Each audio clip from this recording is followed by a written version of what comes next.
तो दोस्तों आज मैं आपके साथ शेयर करने जा रही हूँ गाजर की ऐसी मिठाई जिसे आप गाजर का जेली केक भी कह सकते हैं। ये मिठाई देखने में जितनी सुंदर है बनाने में उतनी सिंपल है और खाने में बहुत ज़्यादा स्वादिष्ट लगती है। इस विंटर आप गाजर के हलवे की जगह ये मिठाई ज़रूर ट्राई कीजिए, ये आपको बहुत पसंद आएगी। रेसिपी पसंद आए तो प्लीज़ एक लाइक ज़रूर कीजिएगा। हेलो फ्रेंड्स, मैं हूँ संगीता और मेरे चैनल पर आपका बहुत बहुत स्वागत है। तो चलिए आज की मज़ेदार सी रेसिपी को बनाना शुरू करते हैं। तो फ्रेंड्स, बहुत ही टेस्टी और यूनिक गाजर की मिठाई बनाने के लिए ये मैंने 500 ग्राम गाजर लिए हैं जिनका छिलका अलग कर लिया और फिर इसको अच्छे से वॉश कर लिया है। अब हमें गाजर को घिसना बिल्कुल नहीं है, इसको रफली काट लेना है। काटते समय आपको इस बात का ध्यान रखना है कि गाजर का ये अंदर वाला पार्ट अगर रेड कलर का हो तो आपको इसको नहीं हटाना है, और अगर व्हाइट कलर का हो इस तरह से तो आप इसको काटते समय हटाते चलें, इससे इसका टेस्ट खराब हो जाता है। सारी गाजर को मैंने काट कर तैयार कर लिया है। अब एक लेंगे प्रेशर कुकर और इसके अंदर सारी गाजर को ट्रांसफर कर लेंगे।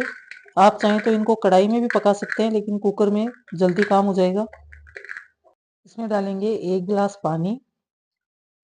इस पर ढक्कन लगाकर हमें 2 विसल लगा लेनी है। मतलब ये गाजर को पूरी तरह से सॉफ्ट होने तक हमें इसे पकाना है। गाजर हमारी अच्छे से पक चुकी है। अब इनको निकाल लेते हैं एक बड़े बर्तन में। अब इनको हल्का ठंडा होने देते हैं, पूरी तरह से ठंडा नहीं करना है। देखिए गाजर पूरी तरह से सॉफ्ट हो चुकी है, आप देख पा रहे हैं कितनी सॉफ्ट हमें इसे कर लेना है। 50% तक इसको ठंडा कर लेना है। गाजर को बॉईल करते समय जो हमने पानी डाला था उसे फेंकना नहीं है, आगे हम रेसिपी में उसे यूज कर लेंगे। गाजर हमारी हल्की ठंडी हो चुकी है। अब एक लेंगे ग्राइंडिंग जार और इसमें जितनी जितनी आ सके उतनी आप डाल दीजिए। अगर बड़ा जार हो तो एक साथ भी पीस सकते हैं। अब ढक्कन लगाकर इसका पेस्ट बना लेंगे। अब एक कढ़ाई लेंगे और गाजर के पेस्ट को इसमें ट्रांसफर कर लेंगे। अब कढ़ाई को गैस पर चलते हैं। मीडियम फ्लेम पर हमें गाजर को 4 से 5 मिनट के लिए पकाना है। हल्का गरम गाजर को जब हम पीसते हैं तो इसका पूरी तरह से इस तरह पेस्ट बन जाता है, प्यूरी बन जाती है। तो आपको पूरी तरह से गाजर को ठंडा नहीं करना, मैं आपको फिर से बता रही हूँ। गाजर को पकाते हुए 2 मिनट हो गए हैं। अब मैं इसमें डाल रही हूँ 1 छोटा चम्मच देसी घी। घी को गाजर में मिक्स कर लेते हैं। इन सर्दियों में अगर आप गाजर का हलवा खा खा कर बोर हो जाएं तब इस रेसिपी को जरूर ट्राई कीजिएगा, बहुत टेस्टी बनती है और बहुत ही शानदार बनती है। अगर आपको नए साल पे कुछ नया बनाने का सोच रहे हैं तो आप इसको ट्राई कीजिए। 3 से 4 मिनट हो गई है गाजर को पकाते हुए, ये हल्की सी गर्म भी हो गई है। अब इस स्टेज पर मैं डाल रही हूँ ये 3/4 कप में चीनी डाल रही हूँ। आप चीनी नहीं डालना चाहते तो इसकी जगह पर मिश्री का पाउडर बनाकर उसे भी यूज कर सकते हैं। लेकिन कुछ ऑथेंटिक चीजें होती हैं, गाजर का हलवा वगैरह, ये चीनी के साथ ही ज्यादा टेस्टी लगता है मुझे तो। बाकी आपकी चॉइस है, आप इसमें मिश्री का पाउडर भी डाल सकते हैं। वैसे हम कितना भी कोशिश करें बचने की, चीनी नहीं खाएंगे तो फिर भी हम चाय कॉफी या फिर अदर बाजार की मिठाइयों में हम खा ही लेते हैं। तो फिर मिठाई में जब घर में बना रहे हैं तो थोड़ी बहुत चीनी तो चलती है। अब हमें फिर से 4 से 5 मिनट के लिए गाजर को कुक करना होगा ताकि चीनी का पानी रिलीज हो जाए। इधर हम एक तैयारी और कर लेते हैं। एक मैंने केक टिन लिया है, इसे हल्का सा घी से ग्रीस कर रही हूँ मैं। आप किसी भी बर्तन में इस मिठाई को सेट कर सकते हैं, मेरे पास ये रखा हुआ था तो मैं इसमें सेट कर रही हूँ। अब इसी में मैं एक बटर पेपर लगा देती हूँ ताकि इसको निकालने में आसानी हो। हल्का सा इसे भी ग्रीस कर देते हैं। गाजर को बॉईल करते समय जो ये पानी निकला था इसको अब हम यूज करेंगे। इसको मैंने एक कटोरी में ट्रांसफर कर लिया है। अब इसमें मैं डाल रही हूँ 3 छोटे चम्मच कॉर्नफ्लावर।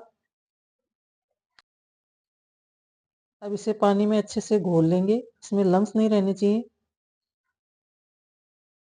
गाजर को भी पकाते हुए 3 से 4 मिनट हो गए हैं। अब मैं इसमें फ्लेवर के लिए डाल रही हूँ 3 से 4 इलायची को कूट कर मैंने पाउडर बना लिया था, वो डाल देते हैं। इसे मिक्स कर लेते हैं। गाजर को पकाते हुए 5 से 6 मिनट हो गए हैं। अब हमने जो कॉर्नफ्लावर घोल कर डाला था इसको एक बार इस तरह चला लेते हैं क्योंकि ये तले में बैठ जाता है। अब इसे भी इसके अंदर डाल देते हैं। अब गैस की फ्लेम को बिल्कुल लो कर लेना है और इसे लगातार चलाते हुए हमें पकाना है। ये देखिए हमारी मिठाई बनकर बिल्कुल तैयार है, इसने कढ़ाई को छोड़ना स्टार्ट कर दिया है। इस प्रोसेस में 8 से 10 मिनट लगे हैं, बिल्कुल लो फ्लेम पर। आपको मैं फिर से बता दूं, कॉर्नफ्लावर डालने से पहले आप इसे मीडियम फ्लेम पर पकाएं। कॉर्नफ्लावर डालने के बाद बिल्कुल लो फ्लेम पर लगातार चलाते हुए आप इसे 8 से 10 मिनट पकाएं। ये बिल्कुल तैयार हो जाएगा। देखिए कितना शाइनी सा ग्लोसी सा हमारा मिठाई बनकर तैयार हो रही है। अब ये तैयार हो चुकी है, गैस को ऑफ कर देते हैं। इसको डाल देते हैं केक टिन में। अब इसको हल्का हल्का सा स्प्रेड कर लेते हैं। देखिए अगर आपको इसका ये नहीं समझ में आए कि कौन सी स्टेज तक ये पक जाता है, तो आप इसका बैटर थोड़ा सा प्लेट में डालकर ठंडा कर लें और फिर उसकी आप हाथ से गोली बनाकर देखिए, गोली प्रॉपर बन रही है, हाथ पे नहीं चिपक रहा है, इसका मतलब ये बिल्कुल पक कर तैयार है।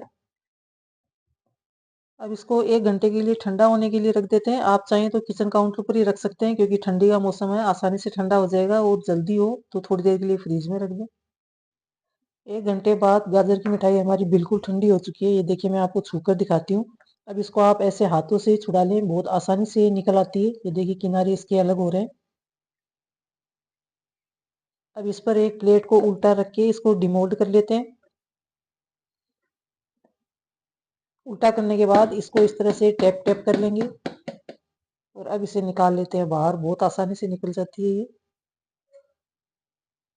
अब इसका बटर पेपर हटा लेते हैं।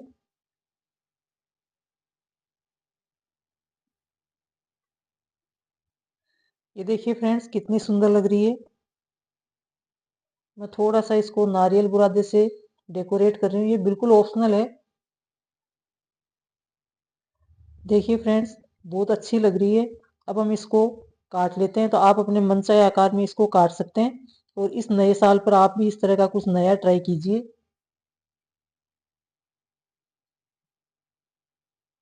ये देखिए फ्रेंड्स बिल्कुल जेली केक की तरह लग रहा है। ये बच्चों को और आपके परिवार को बहुत पसंद आएगी। अगर रेसिपी पसंद आई हो तो प्लीज़ मुझे कमेंट करके बताइएगा, और अच्छी लगी हो तो चैनल को सब्सक्राइब भी कर लीजिएगा। तो चलिए फिर मिलती हूँ आपको एक ऐसी नई रेसिपी के साथ। तब तक के लिए धन्यवाद। Happy new year.